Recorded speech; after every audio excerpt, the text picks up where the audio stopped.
The road was quiet, too quiet for this time of day. General Veronica Jefferson had just exited the interstate, her GPS lagging as she approached the back roads near Fort Mitchell. She pulled over to recalibrate the route, her fingers moving calmly across the screen. Her uniform was crisp, her posture composed, and her heart, despite everything, still believed in the country she served. But belief didn't stop the red and blue lights from flashing behind her. Veronica glanced at the rearview mirror and felt it before she even heard the footsteps and energy, cold and familiar. Officer Troy Cross approached with that rehearsed swagger, the kind she had seen too many times before in the eyes of men who thought the badge gave them dominion over dignity. Before we continue, we'd really appreciate it if you could like the video and subscribe to the channel. Your support helps us get closer to 1,000 subscribers. It means the world to us. Thank you so much.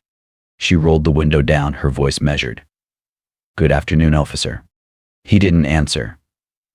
He looked at her. No. He looked through her. His eyes stopped on the stars sewn onto her uniform, but they didn't register respect. They triggered suspicion. License and registration. She complied without question. Hands visible. Movement slow, polite, controlled. She had taught hundreds of soldiers how to stay alive during hostile encounters, but nothing in her decades of service could fully prepare her for the hostility of a man who saw her skin before he saw her rank. You in the military? He asked, voice laced with doubt. Yes, sir. I'm a major general. A pause. Then a smirk. Sure you are. He took her ID and walked back to his cruiser. She sat there, breath shallow, throat tight. She could feel it happening again. Not for the first time. Maybe not even for the last. Because in that moment, Veronica wasn't a two-star general. She wasn't the architect of battlefield victories. She wasn't the mentor of thousands. She was a black woman in America, pulled over and presumed guilty for nothing more than existing in the wrong place, at the wrong time, in a body this country still hadn't fully learned to see as human. And that pain? That quiet, cold pain? It didn't come with sirens. It came with silence. The silence of being unseen. The silence of being disrespected in the very uniform she bled to defend. But she kept her hands on the wheel and her head held high. Because she knew this time the story wasn't going to end the way Officer Cross thought it would. The orders came sharp and fast. Step out of the vehicle. Veronica Jefferson didn't flinch. She had heard those words before in combat zones during high-level inspections, but never like this. Never from a man who looked at her not as a leader of troops, but as a threat to be neutralized. Still, she obeyed. Not because she feared him, but because she had learned long ago that in moments like these, control was her armor. She stepped out with the grace of command, her boots touching the pavement as if it were a parade ground. Her stars gleamed in the afternoon sun, a quiet testament to battles fought and lives saved. But Officer Cross didn't see any of that. He saw only defiance where there was discipline. He saw arrogance where there was honor. And so he moved, quick and unthinking, like fear dressed up in authority. Hands behind your back. She hesitated, not out of resistance, but from disbelief. Was this really happening? Was this country, her country, so blind to its own hypocrisy that a decorated general could be treated like a criminal for nothing more than pausing on the side of a road? The cold metal snapped tight around her wrists. It wasn't just the pain of the cuffs. It was the insult, the humiliation, the deep, cutting knowledge that her achievements meant nothing in that moment. Not to him. Not to the world watching through a cracked lens of prejudice. Her dignity was collateral damage to a man drunk on power and stripped of empathy. He pushed her forward, rough, without reason. Her chest hit the hood of the cruiser, the metal scorching hot from the sun. Still she remained silent. Still she refused to beg. Her breath was steady, her jaw set, because surrendering her composure would be the real defeat. By now, people were starting to notice. A couple walking a dog froze mid-step. A teenager across the street pulled out a phone. A truck slowed as it passed, the driver's brow furrowed in confusion or concern. They saw the uniform. They saw the silver hair. They saw the woman with her face pressed to a police car, and something about the picture didn't sit right. It was starting to unravel, and Veronica could feel it. Not the situation, no, she had lost control of that the moment Cross made his choice, but the illusion. The illusion that rank could protect her. That law and justice were the same thing. that America had changed enough to see her as fully human. It hadn't. Not yet. And yet, even as the crowd grew and phones recorded and whispers turned to outrage, she held her silence. Not because she was powerless, but because she was waiting. Waiting for the storm to turn in her favor. Waiting to show the world that sometimes the most powerful resistance is standing tall even when you've been forced to your knees. Because what Officer Cross didn't know, what none of them knew, was that this wasn't the end of her story. It was the beginning of his reckoning. The commotion had drawn attention not just from bystanders with phones, but from someone who recognized the insignia even before seeing the face. Captain Ryan Moore had been driving by on his way to a security meeting at Fort Mitchell when he saw the patrol car and the figure bent over its hood. At first it didn't register. But then something clicked: the shape of the shoulder patch, the gleam of silver stars barely visible on the collar, and most of all, the posture. Rigid, proud, humiliated. He slammed on the brakes. Moore stepped out of his vehicle in full uniform, the sunlight glinting off the bars on his chest. His voice rang out, firm, unmistakably military. "What is going on here?" Officer Cross didn't look up at first. He was too busy searching through Veronica's vehicle, still riding the high of his unchecked authority. But the tone in Moore's voice made him pause just for a second. A hitch in his movement, like a man realizing he might have gone too far. "She wasn't complying," Cross muttered, still not facing him. "Suspicious vehicle. Refused to produce valid ID." Moore narrowed his eyes. "You do realize who that is, don't you?" Cross turned then, annoyed. "Someone playing dress up in a uniform, far as I can tell." The words hit harder than a slap. Veronica lifted her head, still cuffed, still silent, but her eyes burned. Not with rage, not even with sorrow. With clarity. This was it. This was exactly the disease she had fought her whole life. Not just ignorance, but willful ignorance. The kind that refused to see because seeing would mean admitting fault. The kind that saw a black woman and decided power was a costume she had stolen, not earned. "She is Lieutenant General Veronica Jefferson," Moore said slowly, enunciating every syllable as if the weight of her name could break stone. 3-star General. U.S. Army, sir. For a moment the air seemed to thicken. A silence fell, heavy and brittle. You could hear the breeze pick up, the distant sound of a car door shutting, the soft hiss of tires against gravel. The whole world, it seemed, was waiting to see what Cross would do. But he didn't lower his weapon. He didn't unlock the cuffs. His jaw clenched. "She didn't identify herself." "She didn't have to," Ryan snapped. "Her uniform did. Her stars did. You had everything you needed right in front of you, and you still didn't see her." Veronica watched the exchange with a strange mix of pain and detachment. It was like being inside a storm and outside of it at the same time. She didn't feel the heat of the sun or the sharp ache in her wrists. She only felt the weight of Cross's disbelief, the insult of his suspicion. It wasn't just her authority he questioned. It was her legitimacy, her humanity. She was a daughter of this country. A woman who had spent decades defending its ideals even when they had failed to defend her. She had saluted the flag while others had scoffed at her presence. She had built her reputation in deserts and boardrooms and midnight strategy calls. And still, none of it mattered, not when her skin entered the equation. Cross shook his head, refusing to step down. "I'm following protocol." "No," Veronica said, finally speaking, her voice low, even but cutting through the tension like a blade. "You're following prejudice." The words landed like a gavel. Captain Moore stepped forward, unlocking the cuffs with a steady hand.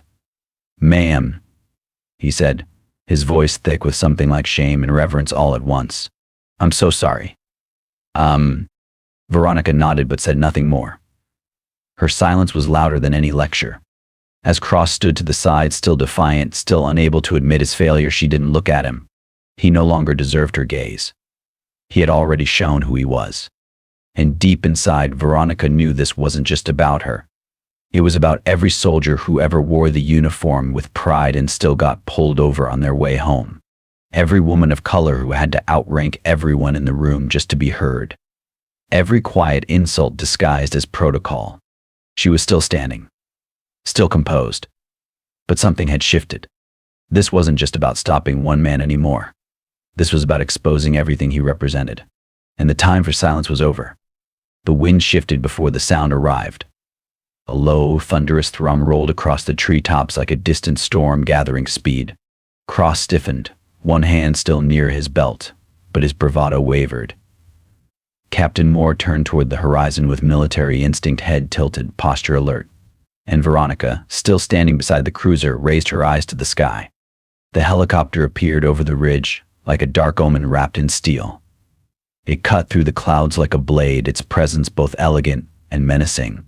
Beneath it, 3 matte black government SUVs sped down the road like a convoy of consequence, tires humming over the asphalt with precision no civilian vehicle could ever mimic. Cross's lips parted. Whatever script he'd been rehearsing in his mind dyed his tongue. The lead sub halted with perfect control, and before the engine even cooled, the rear door opened. Out stepped Colonel Tanya Ellis, sharp in her uniform, her presence calibrated for command. She didn't rush. She didn't need to. Her authority moved before her, invisible and absolute. She didn't glance across. Not yet. Her eyes went straight to Veronica. For a second, just a second, Veronica felt it. That flicker of shame. Not because she'd been arrested, but because she knew what this moment meant. That it would take this rank, title, helicopters for someone to undo the wrongs born from a single man's prejudice. That even after all she had achieved, she could still be reduced to a suspect until proven otherwise. Colonel Ellis reached her and stopped just inches away. Her voice was calm, controlled, but her eyes burned. "General Jefferson," she said, not loudly but clearly enough for every ear to catch. "I apologize for the disgrace you've endured. I am here to rectify it immediately." And then she turned to Cross. The moment she did, the air thickened. Her stare was ice and iron. "Officer," she said, "you've made a mistake of historic proportion." Cross tried to speak. She didn't identify herself. She didn't have to. Ellis snapped, her tone a whip. "You handcuffed a decorated general of the United States Army. You humiliated a woman who's given 30 years to this country. And you did it because her presence made you uncomfortable." Every syllable landed like artillery. Colonel Ellis stepped forward, unclipped the cuffs from Veronica's wrists herself, no assistant, no hesitation. The metal dropped with a clatter to the pavement, small but deafening. Veronica didn't rub her wrists. She stood tall, as she always had, but the pain wasn't physical. It wasn't in the red marks left behind. It was in the quiet ache of knowing that power only protected her because it finally remembered who she was. Ellis turned to Moore. "Captain, please escort General Jefferson to the vehicle. We're done here." "Yes, ma'am." Cross stood frozen, his authority crumbling in real time. The smugness drained from his face, replaced by something far less familiar to him: irrelevance. As Veronica walked past him, she didn't look at him. That would have been a kindness. She had nothing left to offer men who could only see her as a threat until they were forced to see her as a superior. Inside the SUV, the leather seats were cool, sterile. Veronica sat without a word. Colonel Ellis entered beside her and shut the door. "You okay?" Ellis asked quietly, a question few dared to pose to a general. Veronica nodded once. "No," she said, "but I will be." She looked out the tinted window at the scene they were leaving behind. Cross, still rooted to the spot, hand near his holster, but now only to remember how power used to feel. The bystanders still watching, their cameras capturing not just injustice, but its unraveling. It wasn't vengeance she felt. It wasn't victory either. It was something deeper. A reckoning. And this was only the beginning. The SUV disappeared into the dusk, but Veronica's presence lingered like a storm that had passed, quiet but unforgettable. She didn't speak. She didn't need to. Silence, when carried with dignity, speaks louder than outrage. By nightfall, the video had spread across the internet like wildfire. 30 seconds of horror, of a general in handcuffs, of restraint met with cruelty, of dignity bent but unbroken. News anchors fumbled for words. Headlines screamed. Hashtags trended. Veronica watched none of it. She sat alone in her quarters. Lights dimmed. Scrolling through the endless noise on her phone, not reading, just absorbing. The world was reacting to a moment. But to her, it wasn't a moment.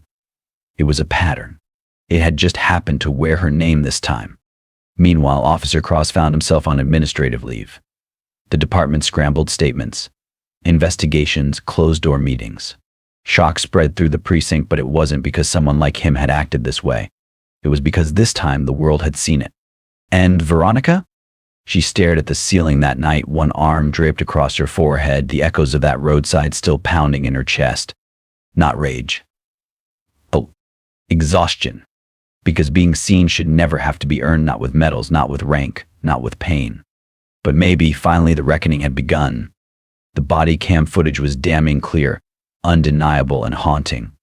It showed the truth not just of that day, but of centuries. No aggression. No threat.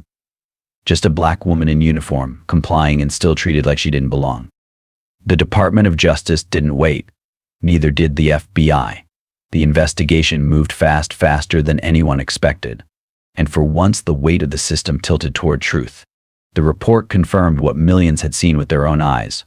Officer Cross lied. His claims of suspicious behavior and non-compliance dissolved under the brutal clarity of the lens. Veronica watched it unfold from a distance, the same way she'd watched so many cases just like hers. But this time she wasn't a bystander. She was the name in the headline, the face in the footage.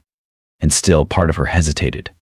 She had spent a lifetime walking the tightrope, commanding respect without demanding it, making herself small to survive in spaces that weren't made for her. She had the medals, the stripes, the stars. But no armor could keep that officer's voice from echoing in her head. You people think you can do anything. She could have stayed silent. Let the tape speak. Let the system handle it. But silence had never protected her. She didn't want revenge. She wanted change.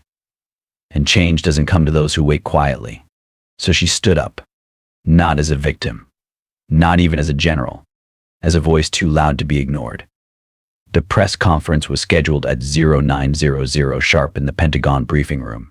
It was a space designed for national security briefings and classified updates, not for stories of pain.